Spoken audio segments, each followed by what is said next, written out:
વાલા ભક્તજનો, જય સ્વામિનારાયણ. પૂજ્ય વક્તા મહોદય શ્રી શાસ્ત્રી સ્વામી શૌનક મુનિદાસ સ્વામી, સભામાં બેઠેલા આપ સૌ ભક્તજનો, આજની આ શ્રીમદ સત્સંગી જીવનની કથા આપણને બહુ અદ્ભુત પ્રેરણા આપે એવી છે. બાલ્ય અવસ્થામાં, યુવાન અવસ્થામાં, ગ્રસ્ત આશ્રમમાં આપણું જીવન કેવું હોવું જોઈએ તો આપણે સુખી જીવન જીવી શકીએ, એમના માટે આજના ઉપદેશમાં ભગવાન સ્વામિનારાયણે મા ભક્તિદેવીને કહ્યું હો. આ ઉપદેશ ઘનશ્યામ પ્રભુ મા ભક્તિદેવીને આપે છે, અને એ પણ ત્યારે આપે છે કે જ્યારે મા ભક્તિદેવી આ પૃથ્વી ઉપરથી વિદાય લેવાની તૈયારી કરી લીધી છે. અમને વિચાર આવ્યો કે મા ભક્તિદેવી જ્યારે જવાનો વિચાર કરી લીધો છે ત્યારે આ ઉપદેશ શું કામનો હશે? પણ એટલા માટે કે જીવનના છેલ્લા શ્વાસે પણ ભગવાનનો દિવ્ય ઉપદેશ છે ને, એ એટલો ને એટલો જ કામનો છે. ગ્રહસ્થાશ્રમમાં પ્રવેશ કર્યા પછી જે કંઈ વિદ્યા ભણ્યા હોઈએ ને એ ભૂલી જઈએ તો વ્યર્થ પુરવાર થાય. અને એ વિદ્યા આપણા બુદ્ધિના ક્ષેત્રમાં હોય ને તો એ સંપાદન કરેલી વિદ્યા આપણા જીવનના લક્ષ્યમાં વિશેષ પ્રગતિ કરાવે. ભગવાનની દયાથી અને મોટા પુરુષોના આશીર્વાદથી જીવને જ્યારે મનુષ્ય શરીર મળે ત્યારે એ જગ્યાએ પોતે કેવી રીતના સુખી રહી શકે એમના માટે આ શ્રીમદ સત્સંગી જીવન છે. એક વ્યક્તિ કોઈ નગર શેઠના ઘેરે જન્મ ધારણ કરે અને એક વ્યક્તિ કોઈ ગરીબ પરિવારના ઘેરે જન્મ ધારણ કરે. નગર શેઠના દીકરાને જોઈને ગરીબ પરિવારને ઘેરે જન્મ ધારણ કર્યો હોય એને અંતરમાં દુઃખ થાય. હું એમના ઘેરે જન્મ્યો હોત તો હું કેટલો સુખી હોત, આવો વિચાર સહેજે થાય.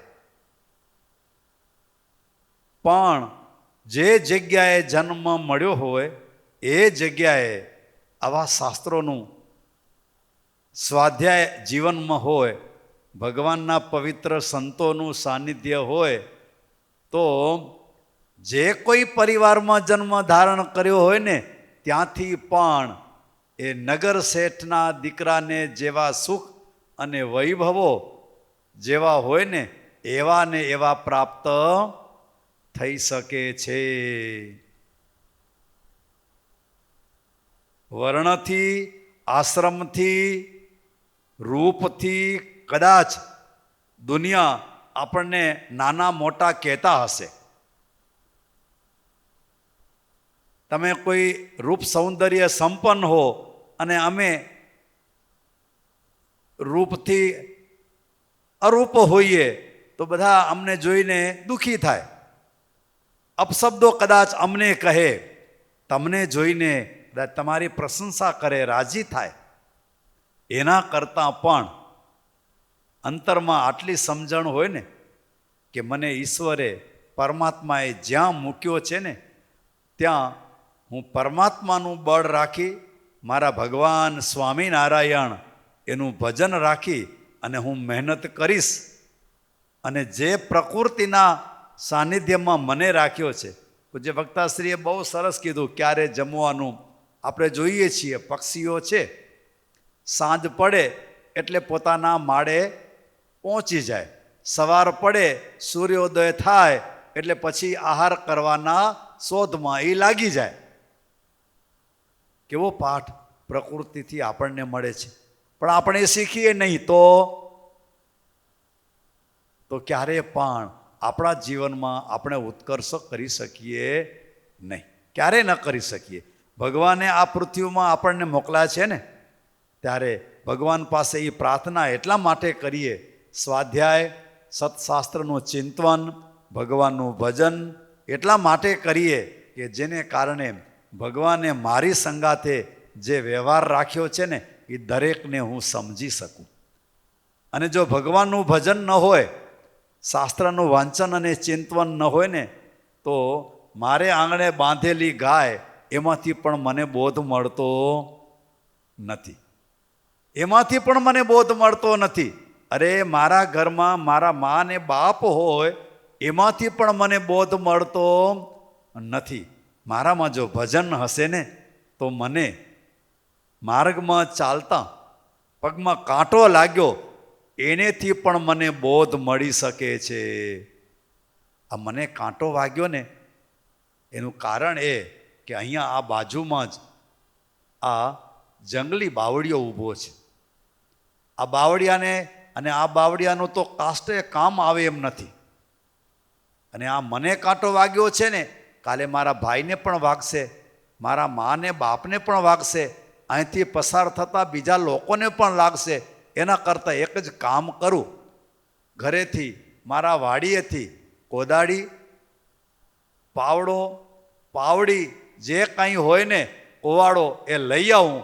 આ ઝાડને કાપી અને મૂળમાંથી ખોદી રાખીશ ને એટલે અહીંયા એકે કાંટો રહેશે નહીં. મને જે આજે કાંટો વાગ્યો ને એ આજે તો કાંટો મને દર્દ આપ્યું, હવે પછી મને પણ કાંટો નહીં વાગે ને કોઈને પણ કાંટો નહીં વાગે.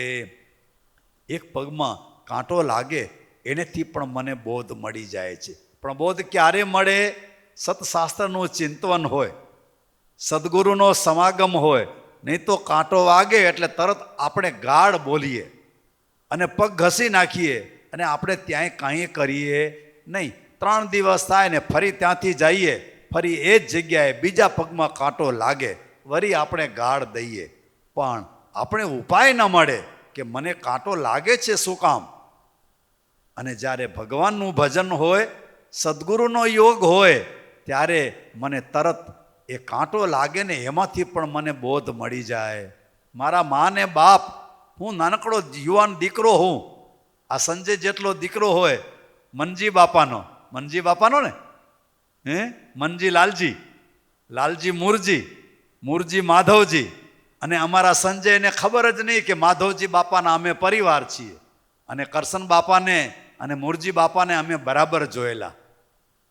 કરશન બાપાના દર્શન મંદિરમાં દર્શન કરવા વારંવાર પહોંચી આવે, કથા વાર્તામાં પહોંચી આવે, બરાબર. અને એમનો આ પરિવાર અમને બહુ આનંદ. અને આજે પણ એ માધવજી બાપાના પરિવાર, ધનજી બાપા અમારી બહુ સેવા કરે છે, બહુ સેવા કરે છે, બરાબર. તમે બધા આવા જ છો. એનું કારણ એ કે વડીલોના તમારા ઉપર આશીર્વાદ છે, તમારા ઉપર આશીર્વાદ છે. એટલે કરશન બાપા હોય કે મોરજી બાપા હોય, એ ભલે ભગવાનના ધામમાં બેઠા હોય, પણ જો એ વડીલોને આપણે ભૂલતા નથી ને તો એ વડીલો આપણને કોઈ ભૂલતા નથી. એ ભગવાનના ધામમાં બેઠા હોય ને તો આપણે આશીર્વાદ આપે છે. અને આપણે જ્યાં તકલીફ આવવાની હોય ને એ તકલીફમાં આપણે ત્યાં રૂકાવટ મૂકી દે. આપણે એમ થાય કે મને જવાનું હતું ને આ વચમાં વિઘન પડ્યું. વિઘન કોણે નથી નાખ્યું? કોણે વિઘન કર્યું? આપણા દાદાએ. શું કામ? મારા પોતરાનું અહીંયા તકલીફ થવાનું છે, અહીંયા નુકસાન થવાનું છે. એટલા માટે ભક્તજનો તમે બહુ ભાગ્યશાળી છો કે તમારા દાદા પરદાદા એવા ભગવાનના સમર્પિત, અને એને આપણને આ સત્સંગ આપ્યો છે. એટલે શાસ્ત્રનું ચિંતન, શાસ્ત્રનું વાંચન, સંતોનો સમાગમ મને મારા જીવનમાં હશે ને તો હું ગમે એવો ગરીબ હોઈશ, ગમે એવા પરિવારમાં હોઈશ ને, મારા ભગવાનની જ્યારે કૃપા થશે ને ત્યારે મારા ભગવાન મને એવો રસ્તો બતાવશે કે હું પણ એ નગર શેઠ જેવો હોઈશ. હું પણ એવા દાદા ખાચર, ગંગારામ મલ, એ હિરજી સુથાર જેવો હોઈશ કે જેના ઘેરે ભગવાન આવીને ઉતારો કરે એવા સગ્રામ ભગત જેવો હું હોઈશ કે મારા ઘેરે ભગવાન આવીને ઉતારો કરે. અને સ્વયં ભગવાન સ્વામિનારાયણ એ સગ્રામ ભગતના ઘરવાળા પાસેથી સાડી માગી લે. શું માગી લે? હદ ન કહેવાય ભાઈ. અને એવા ગરીબ પરિવારમાં એ સગ્રામ ભગત હતા. અને ક્યાં એભલ બાપુ ગામ ધણી હતા, અને ક્યાં સગ્રામ ભગત રહેવા માટે ઘાસની ઝૂંપડી, અને હાલતે પવનનું એક ઝોકું આવે ને ઝૂંપડી ઉડી જાય એવા ઘરમાં રહેનારા સગ્રામ ભગત. અને એના ઘરમાં જઈ અને સ્વયં ભગવાન સ્વામિનારાયણ અને એમના બહેન પાસે એમને સંકલ્પ કરેલો કે મારી પાસે આવીને એ મારો ભગવાન જો સાડી માગે, તેની સાડી ક્યાં કહેવાતી? હાડલો કહેવાય ને પછેડો કહેવાય. અને એ મારા ભગવાન જો પહેર્યા તો મને એમ થાય કે મારા ભગવાન મારા હજારે સંકલ્પ પરિપૂર્ણ કર્યા. એટલે ભગવાનના રાજમાં કોણ મોટો છે? ભગવાનને જે સમર્પિત થાય ને, ભગવાનના ભક્તોને સમર્પિત થાય એ મોટો છે. એની ઊંચી જાતિ છે, એ ધનવાન છે, એ નગર શેઠ છે, એ ભગવાનનો પરમ ભાગવત છે. બાકી અમે તો એકદમ હાઈ ક્લાસ કપડાં પહેરીએ તોય પણ જો અમારા હૈયામાં ભગવાનનું ભજન ન હોય, ભગવાનની ભક્તિ ન હોય, તો અમારી પાસે લાખો રૂપિયા હોય તો અમે ગરીબ છીએ. કેવા છીએ? ગરીબ છીએ. તવંગર ભલે દુનિયાની દ્રષ્ટિએ હસું, તવંગર એટલે ધનવાન, કદાચ દુનિયાની દ્રષ્ટિએ તવંગર હસું, ભગવાનના રાજમાં અમે કેવા છીએ? કંગાલ છીએ ભાઈઓ, કંગાલ છીએ. એટલે ભગવાનના રાજમાં મોટો એ કે જેના હૈયામાં ભગવાનની ભક્તિ છે, ભગવાનનું ભજન છે. એ વર્ણ જે હોય તે, આશ્રમ જે હોય તે, ભગવાને કાંઈ અહીંયા આવીને ક્યાંય ભેદ કર્યા નથી કે તું મોટો ને તું નાનો. આ ભેદ તો આપણા કરેલા છે. આવા આલિશાન બંગલામાં રહે એ મોટો, અને આવા પતરાના તંબુમાં રહે એ નાનકડો. આપણે ભેદ કર્યા ન કર્યા? આ પતરામાં રહે એ કાંઈ એના ભેગો હું બહુ. એક ભાઈ રોલ્સ રોય ગાડીમાં જતા હતા, બરાબર, અને એમાં પછી તૂટેલા કપડાં પહેરેલા, અને એ બિચારો બીમાર, અને એને હોસ્પિટલે જવું હતું. એને ગાડી ઊભી રાખી નહીં, રડી પડ્યો પણ ગાડી ઊભી રાખી નહીં. ત્યારે તમારા જેવો કોઈ સત્સંગી, અને એ BMW જતો હતો. રોલ્સ રોય ને BMW બે મોટી, હો શાસ્ત્રી સ્વામી, બે મોટી ગાડી. પણ એ ભગવાનનો ભગત હતો. ભગવાનનો ભગત હતો, સત્સંગી હતો. અને જે આ ભાઈ હતો ને ગરીબ, એ પણ ભગવાનનો ભગત હતો. અને એ બિચારો ત્યાં આમ પેટમાં હાથ રાખી અને આંખમાંથી આંસુ આવતા હતા. એટલે તરત ગાડી ઊભી રાખી. ભાઈ કેમ તું અહીંયા ઊભો છે? તકલીફ બહુ છે, દવાખાને લઈ આવીને બેસી જા. ભક્તજનો, ભગવાન આ બેયને જુએ. બેયને જુએ. હું તમને પૂછું, આ બે ગાડીમાંથી ભગવાનના રાજમાં તવંગર કોણ? જે એક ગરીબ ભગતને પોતાની ગાડીમાં બેસાડ્યો ને, અને એ હોસ્પિટલ સુધી, ભલે અરે હોસ્પિટલ મૂકવા ન જાય, અરે માત્ર ત્યાં દરવાજે, હવે જરાક મને જવું છે, ત્યાં પહોંચી જઈશ ને? હા સાહેબ હું પહોંચી જઈશ. અરે હું સાહેબ નથી, હું તારા જેવો જ છું. પણ ભગવાનના રાજમાં એ મોટો છે. એટલે ભગવાનના ભક્તની જે સંભાળ રાખે ને, ભગવાનના ભગતની જે સંભાળ રાખે, ભગવાનના ભક્તની ઉપર જેની દયા દ્રષ્ટિ હોય, એ ભગવાનના રાજમાં સૌથી મોટો. અને આપણે એટલા માટે ભગવાને પોતે એમ કર્યું. શું કર્યું? શેઠિયા રોટલા દેવા માટે આવે, એક ભગત રોટલો દઈ ગયા, મઠનો રોટલો. ભગવાન મંડ્યા જમવા.